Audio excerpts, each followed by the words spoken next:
নমস্কার বন্ধুরা, আজকে একটা বিষয় কথা বলছি।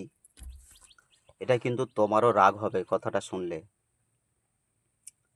কিছু ছেলে মেয়ে স্কুল থেকে বাড়ি ফিরে আর ওই স্কুলের সামনে কিছু ছেলে নেশা করে তাদেরকে বিরক্ত করে, তাদেরকে খারাপ আচরণ করে, তাদেরকে গালিগালাজ করে। ভাইরে, তোদের তো ভাবা দরকার যে আমারও যদি বাড়িতে কেউ থেকে থাকে সেটাও আমার বোন, আর এই যে মেয়ে ছেলেটা যাচ্ছে এটাও তো আমার বোন। আমার না হলেও কারুর কোনো ভাইয়ের তো বোন, কোনো বাবা মায়ের তো সন্তান। তাহলে এই মুখটা দিয়ে তাকে যে খারাপ ভাষাটা বলছিস, এই মুখটা দিয়ে সেই ভালো কথাটাও বলা যায়, কিন্তু শুধু এইটার প্রবলেম থাকে। তো কি এমন নেশা করো যে নেশা করে উল্টো পাল্টা ব্যবহার করতে হয়? কেন নেশা করব? নেশা করতে মানা নেই, কিন্তু নেশাটা এমনই নেশা করো যেটা না হাঁটুর উপরে উঠে। আমাদের মিঠুনদার ডায়লগ, হাঁটুর উপরে উঠলেই গন্ডগোল। আর এখন কিন্তু বেশিরভাগ দেখবে নেশা করেই কিন্তু জিনিসগুলো বেশি ঘটছে। আজকে যে চতুর্দিকে দেখবে রেপ হয়ে যাচ্ছে, কিসের জন্য? নেশা করে।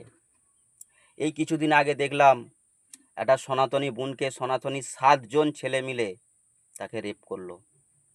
ভাই, এই নেশা থেকে দূরে থাকো। নেশা এমনই করো যাতে ক্ষতি অপরের না ক্ষতি হয়। তুমি নেশা করেছো তাতে কোনো দোষ নেই, কিন্তু অপরের কেন ক্ষতি করবে?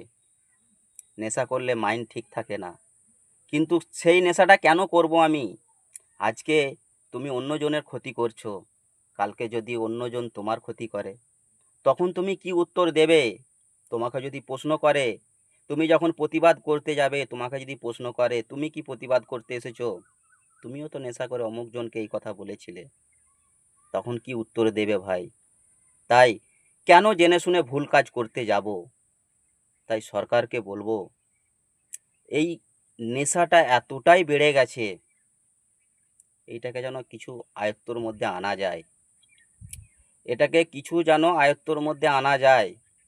আর প্রতিটা যেই জায়গায় জায়গায়, যেই এলাকায় এলাকায় থানাগুলো রয়েছে, স্যার আপনাদের কাছে করজোরে অনুরোধ করব, এই নেশা করি আজকে এই দেশটা ধ্বংস হচ্ছে, এই নেশা থেকে নি সব কিছু হচ্ছে।